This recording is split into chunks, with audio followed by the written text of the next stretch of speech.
L'achat d'une propriété au Canada te semble très compliqué? Je veux te simplifier le processus en 15 minutes. On va tout d'abord parler de qui a le droit d'acheter au Canada. Ensuite, c'est quoi le type de propriété qu'on va acheter au Canada. Après ça, on va parler du processus hypothécaire. Est-ce que tu as besoin d'un prêt hypothécaire ou tu vas acheter cash? Quatrièmement, le processus de recherche de propriété et l'offre d'achat et tout ce qui vient avec, pour finir par devenir propriétaire. On commence par qui a le droit d'acheter une propriété au Canada. Toute personne canadienne, c'est sûr, elle a le droit d'acheter une propriété au Canada.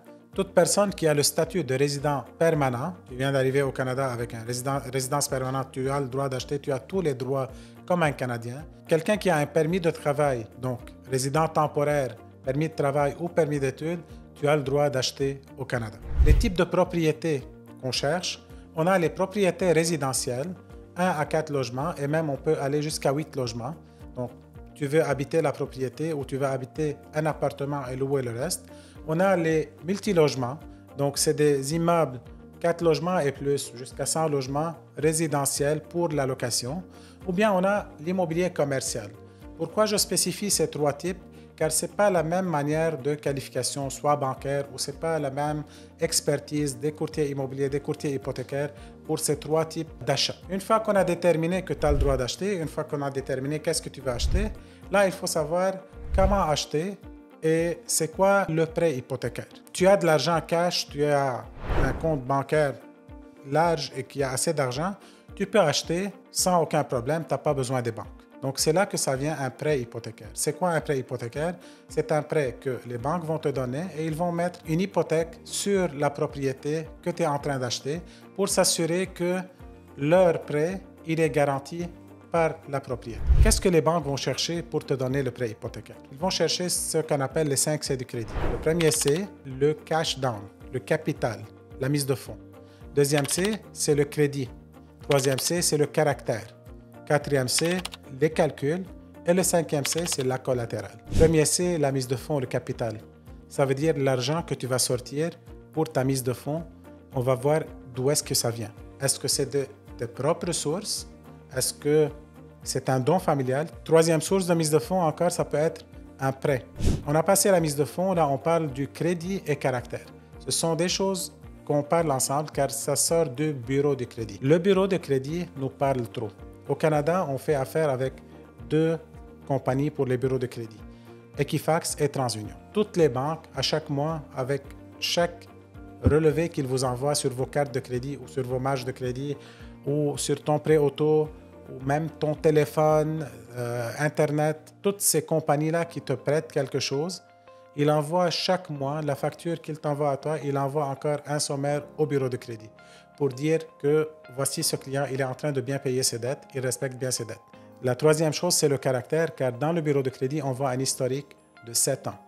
Cet historique de 7 ans nous parle beaucoup. Quelqu'un qui est nouveau au Canada, c'est sûr qu'on ne voit pas les détails, on va pas savoir les antécédents d'adresse, ni les antécédents d'emploi, mais quelqu'un ça fait longtemps qu'il est là, notre bureau de crédit, il va nous montrer est-ce qu'il a trop déménagé, est-ce qu'il a trop changé d'emploi. Changer d'emploi, ça ne veut pas dire que tu étais dans une compagnie A, tu as passé à une compagnie B dans le même département, mais avec un meilleur salaire, que tu as amélioré ta situation. Non, ça c'est bien. Mais changer, ça veut dire que tu travaillais dans un domaine, là tu as changé complètement, après tu as changé complètement, là ça donne un peu une instabilité pour les banques. Quatrième chose, c'est les calculs. Donc on va venir voir pour un salarié, c'est quoi le revenu brut, c'est quoi les dépenses que vous avez, les obligations que vous avez mensuellement, et c'est quoi la propriété que vous souhaitez acheter, ou bien si on prend chemin inverse, qu'est-ce que vous pouvez vous permettre d'acheter avec votre revenu et les dettes que vous avez sur votre bureau de crédit. Donc ça peut faire une grande différence qu'une banque va te dire oui, moi je suis prête à te donner 500 000, une autre va te dire je te donne 700 000, une troisième va te donner 900 000.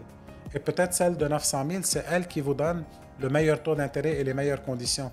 Là, on a fait l'étude, on a parlé des 4 C de crédit, il reste le 5e C qui est la collatérale. La collatérale, c'est quoi? C'est la propriété que tu vas acheter. Donc, une fois qu'on a fait l'étude, on est sûr que toi, oui, tu es solvable, tu peux avoir une propriété, tu peux payer une hypothèque de 600 000, tu vas acheter une propriété pour 700 000. Parfait, donc la banque va s'assurer que cette propriété que tu achètes, elle vaut le 700 000. C'était ça, grosso modo, comment une banque fait pour la qualification. le plus important, comme vous pouvez voir, il y a plusieurs choses qui différencient une banque versus une autre.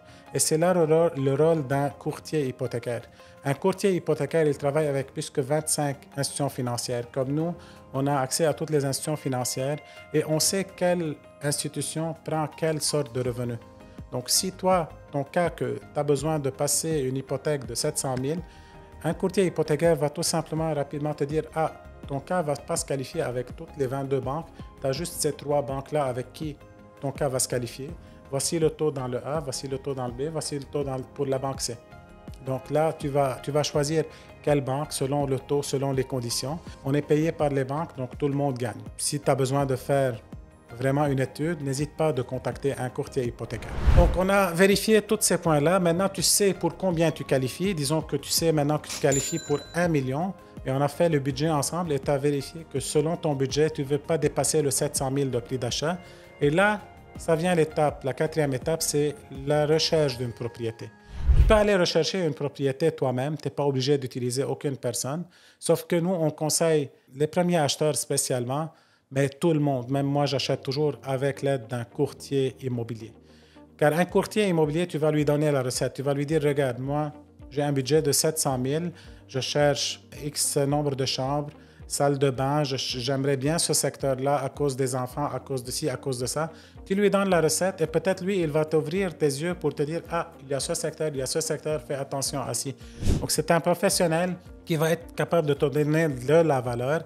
Et la beauté, c'est que lui encore, sa commission, elle est payée, elle est inclue dans la vente. Entre-temps, il y a un inspecteur que tu dois embaucher. Donc, c'est la seule place où tu payes durant ton processus de l'immobilier. C'est en utilisant un inspecteur, car c'est très important. Une fois que tu as l'offre d'achat acceptée, tu as négocié tout ce qui est à négocier et tu sais que tu vas avoir cette propriété, donc d'amener un inspecteur pour s'assurer que toute la propriété répond à tes besoins et tu ne vas pas avoir des surprises dans 1 an ou 2 qui vont te faire regretter cet achat.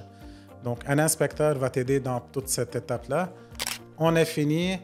Tu es sûr que tu vas avoir ta maison. On a réobtenu la finale. On réobtient la finale de la banque. Car là, on représente le dossier à la banque pour avoir la finale. Et là, ça finit. Ici, au Québec, tu dois passer chez le notaire. Donc, c'est le notaire qui va finaliser la transaction. Ailleurs, au Canada, c'est un avocat qui finalise la transaction. Et c'est comme ça que tu obtiens les clés de la maison. Si tu as aimé le contenu de cette vidéo ou bien si tu veux savoir plus sur ce sujet, on t'a préparé un guide complet. Donc, tu n'as qu'à cliquer sur le lien plus bas pour demander le guide. Tu vas l'avoir. Et si tu as aimé la vidéo, tu sais qu'un like, ça peut nous aider beaucoup à avancer plus. Et suis-nous sur les réseaux sociaux. Merci.